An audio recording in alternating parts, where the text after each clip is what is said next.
જિલ્લાના સિનોર તાલુકાના સાધલી ગામમાં તળાવના બ્યુટિફિકેશનના કામ દરમિયાન અકસ્માતની ઘટના સામે આવી છે.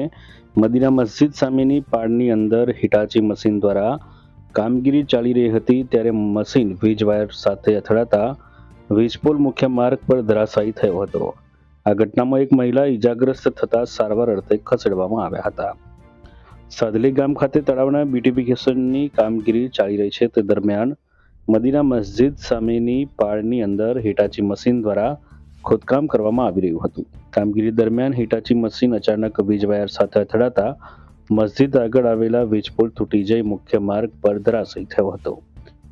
સમગ્ર ઘટનાના સમયે પોલની નજીક ઉભેલી એક મહિલાને ઈજાઓ પહોંચતા સ્થાનિકોમાં દોડધામ મચી ગઈ હતી. ઈજાગ્રસ્ત મહિલાને તાત્કાલિક 108 એમ્બ્યુલન્સ મારફતે ફોફળિયા સામૂહિક આરોગ્ય કેન્દ્ર ખાતે સારવાર માટે ખસેડાયા હતા.